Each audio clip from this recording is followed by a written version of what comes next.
E aí, pessoal, beleza? Libertário 03 aqui, o meu nome é Caio. Para quem não me conhece, esse é um canal austro-libertário que a gente fala sobre economia, filosofia, política e ética por uma perspectiva libertária. E antes de entrar no assunto do vídeo de hoje, que já adiantando aqui, leitura comentada, capítulo 4 agora do livro Uma Teoria do Socialismo e do Capitalismo do Hans Hermann Hoppe. Aquele padrão de sempre. Eu quero que você curta, comenta, compartilha, se inscreve no canal, isso ajuda bastante. No momento da gravação desse vídeo, o canal está beirando os 300 inscritos, então peço que você se inscreva aí para chegar logo nessa tropa de 300 ANCAP aí. Então é um número simbólico bastante importante. Na descrição você encontra os links para a compra ou download do livro. Você pode comprar através da Amazon ou pode baixar gratuitamente através do Instituto Rothbard Brasil. Você também encontra os links para apoio financeiro do canal através de Nano, Bitcoin e Shitcoin, ou seja, moeda estatal via Pix. E você também encontra os links para as redes sociais do canal. Lá você pode seguir, enfim, tem alguns conteúdos extra lá que eu mando, dou alguma satisfação do que está acontecendo, enfim, de maneira geral, às vezes posto uns memes, posto algumas outras coisas. Segue lá que tem um certo conteúdo extra, vamos colocar assim. E eu sempre notifico quando os vídeos saem, porque às vezes, mesmo com o sininho das notificações ativado, o YouTube não entrega o vídeo. Então, se você quiser ter a garantia que você vai saber quando vídeos como esse vão sair, link na descrição. Aqui também eu vou deixar o link da playlist dessa leitura comentada, né? Eu recomendo fortemente que se você veio aqui e caiu de paraquedas nesse vídeo, volta lá, vai na playlist, recomeça, pega desde o capítulo 1 e vai vendo. Mas se você quiser continuar no vídeo e depois ir lá, enfim, aí é com você, mas caso você opte por ler ou acompanhar a leitura, né, no caso, lá, aqui na descrição, link aqui abaixo. Bom, só fazer uma recapitulação aqui do que o Hoppe falou até agora, basicamente, resumidamente. O capítulo 1 é só introdução, é tipo ele falando, vou falar disso, disso, disso e disso. O capítulo 2 é ele explicando o que ele está falando, ou seja, propriedade, agressão, basicamente essas coisas. Ele conceituando, ele pegando as palavras que ele está usando e conceituando elas para seguir de acordo com base nisso. O capítulo 3 é uma análise basicamente do experimento maluco da União Soviética, que, de novo, deixado claro, esse livro é da década de 80, pré-queda da União Soviética. Então o Hoppe ainda não tinha essa informação de que a União Soviética cairia. Seria interessante se o Hoppe colocasse um prefácio, um pós-fácio depois da queda da União Soviética, meio que analisando isso, não sei, numa próxima edição do livro. Enfim, mas o que é o capítulo 4, basicamente? O capítulo 4 é a análise que ele vai fazer em cima do socialismo ao estilo social-democrata, que é inclusive o que dá título ao capítulo. Que é basicamente um modelo de socialismo que, conforme vocês vão entender ao longo da leitura comentada, foi o que se tornou o dominante hoje em dia e é a corrente ideológica mais popular do mundo, infelizmente. Mas, enfim, sem mais enrolações, com essa introdução um pouco longa aí, vamos começar de fato a leitura comentada. Palavras do Hoppe agora. No capítulo anterior, analisei a versão marxista ortodoxa do socialismo ao estilo russo, como foi qualificada, e expliquei suas consequências no processo de produção e na estrutura moral da sociedade.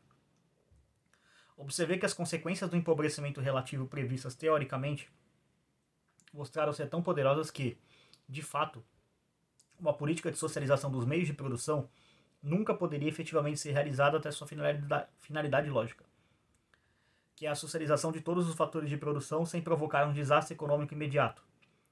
Naturalmente, mais cedo ou mais tarde, todas as realizações efetivas do socialismo marxista foram obrigadas a reintroduzir nos meios de produção elementos de propriedade privada com o objetivo de superar ou evitar uma falência evidente.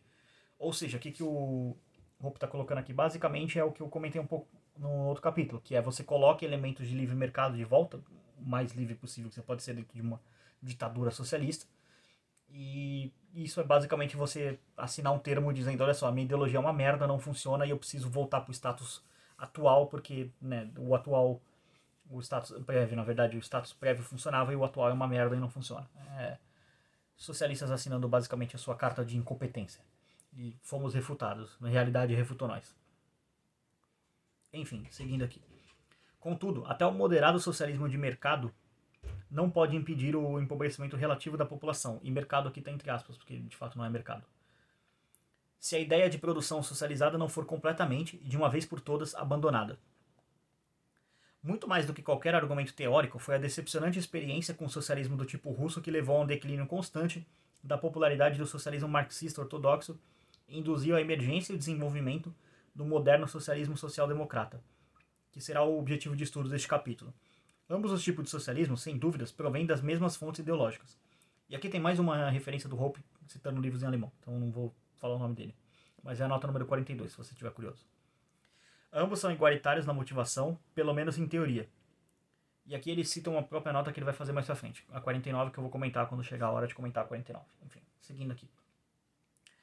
E ambos têm, essencialmente, o mesmo objetivo final: a extinção do capitalismo enquanto sistema social baseado na propriedade privada e na fundação de uma nova sociedade caracterizada pela irmandade solitária e pela erradicação da escassez. Uma sociedade na qual todo mundo é pago de acordo com as suas necessidades. Aquela frase do Marx, cada qual com as suas capacidades, cada um com as suas necessidades, alguma coisa assim, enfim.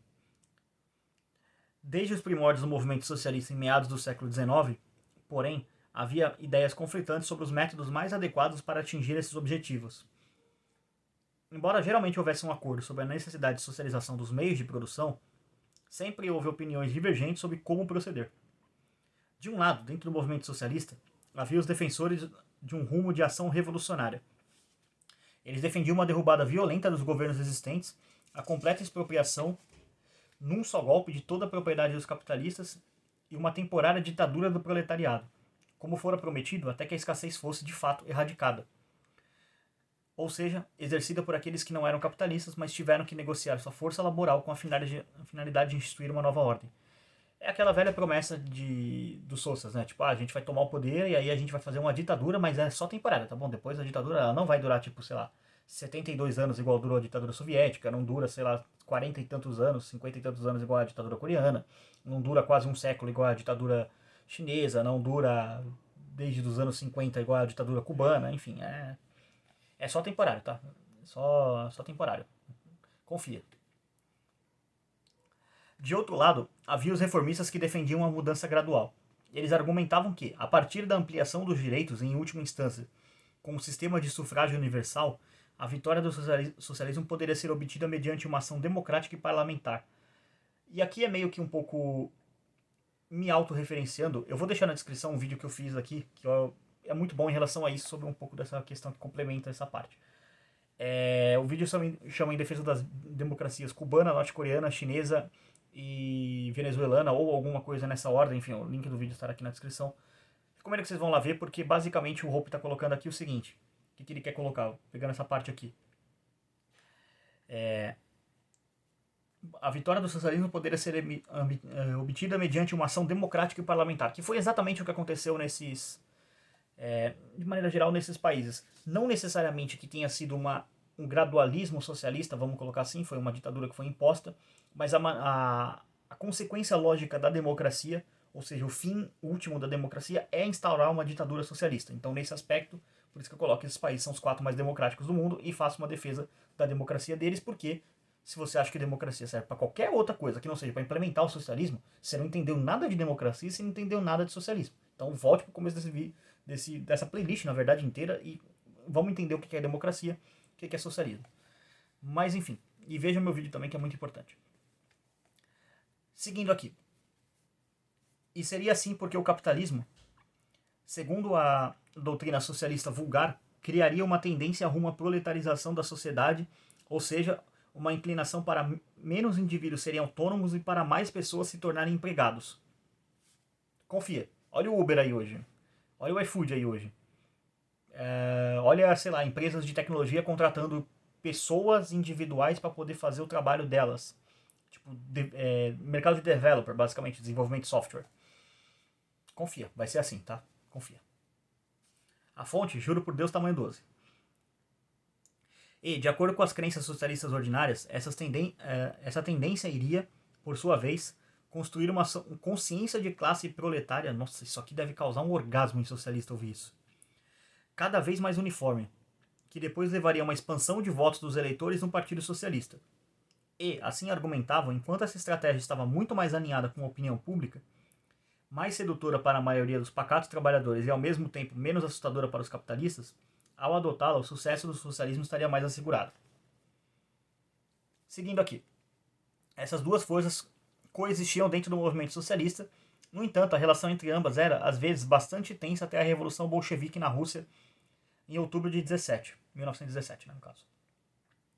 Na prática, geralmente o movimento socialista adotava o caminho reformista, mas no âmbito do debate ideológico quem dominavam eram os revolucionários. Os acontecimentos na Rússia mudaram as coisas. Com Lenin na liderança, pela primeira vez os socialistas revolucionários executaram seu programa e o movimento socialista como um todo teve de tomar uma posição vis-à-vis o experimento russo. Em consequência, o movimento socialista dividiu-se em dois ramos e dois partidos distintos.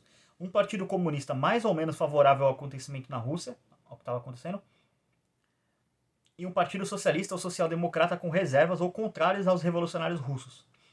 Entretanto, a cisão não foi por causa da socialização, ambos eram favoráveis. Foi uma ruptura visível sobre a questão da mudança revolucionária versus democracia parlamentar. Isso é muito... Se você quiser entender um pouco dessa dinâmica, é só você olhar como o PCO acusa o PT e o PSOL de serem a esquerda pequeno-burguesa. O PCO é um partido de viés leninista, revolucionário, vai nessa linha, stalinista até em certos pontos. Ele vai Stalin, Lenin, essa galera mais revolucionária, mais brutal, é o que é o PCO, embora ele disfarce isso e até tenha meme que o PCO é ANCAP, mas gente, é meme, o PCO não é ANCAP. E acaba acontecendo essa cisão. Então tem essa briga na esquerda, mas no ponto de vista assim tá todo mundo junto, tá? Então é só falsa oposição entre eles. Inclusive o PT e o PSOL se separaram por causa disso, inclusive. Mas enfim, pra essa parte não interessa. Diante da efetiva experiência da Revolução Russa, a violência, o derramamento de sangue, o exercício da expropriação descontrolada, o fato de que milhares de novos líderes, em muitos casos de reputação questionável ou simplesmente duvidosa, do pior caráter, foram sendo arrastados para o comando político, os sociais-democratas, na tentativa de ganhar apoio público, perceberam que teriam que abandonar a sua imagem revolucionária e se tornar, não apenas na prática, mas também na teoria, um partido resolutamente democrático e reformista. Olha o que eu coloquei lá, vindo aqui nessa direção. Então, de novo, veja meu vídeo, link na descrição. E até alguns partidos comunistas do Ocidente, dedicados à teoria da mudança revolucionária e tão necessitados de apoio público, perceberam que precisavam encontrar alguma falha, pelo menos no jeito peculiar dos bolcheviques de implementar a revolução. Eles também pensaram cada vez mais que era necessário entrar no jogo democrata reformista, mesmo que somente na prática. Porém, esse era apenas o primeiro passo na transformação do movimento socialista causado pela experiência da Revolução Russa. O passo seguinte, como foi indicado, foi imposto a eles pela sombria experiência do desempenho econômico da Rússia soviética. Independentemente das suas diferentes visões sobre a conveniência das mudanças revolucionárias, e igualmente não familiarizados ou incapazes ou relutantes para compreender um raciocínio econômico abstrato, da mesma maneira, socialistas e comunistas ainda poderiam, durante uma espécie de lua de mel que eles consideravam merecida, celebrar a mais ilusória esperança sobre as conquistas econômicas de uma política de socialização. Mas esse período não poderia durar para sempre. Era preciso encarar os fatos e, decorrido algum tempo, avaliar os resultados. Para qualquer observador decente e imparcial das coisas, e mais tarde, para cada visitante e viajante atento, ficou evidente que o socialismo ao estilo russo não significava mais, mas menos riqueza e que era um sistema, acima de tudo, ao permitir pequenos nichos de formação de capital privado, já havia, de fato, admitido sua própria inferioridade econômica, mesmo que apenas de maneira implícita. Seguindo aqui. Como essa experiência é amplamente conhecida e particularmente quando após a Segunda Guerra o experimento soviético foi reproduzido nos países do leste europeu, produzindo os mesmos resultados sombrios e assim refutando a tese de que a atrapalhada soviética era somente devido a uma singular mentalidade asiática de população, os partidos socialistas ocidentais, ou seja, os sociais-democratas e comunistas, em sua disputa por apoio público, foram obrigados a alterar os seus programas ainda mais, ou seja, eles deixaram de ser radicais e passaram a ser mais democráticos. Agora, os comunistas também viam várias falhas na implantação do programa de socialização pela Rússia, e cada vez mais cogitavam a ideia de mais planejamento e tomada de decisão descentralizados e de socialização parcial, ou seja, somente a socialização das grandes empresas e indústrias, apesar de eles nunca terem abandonado completamente a ideia da produção socializada. E aqui o Hoppe referencia o Lang no livro Uma Teoria Econômica do Socialismo, na nota de rodapé 45.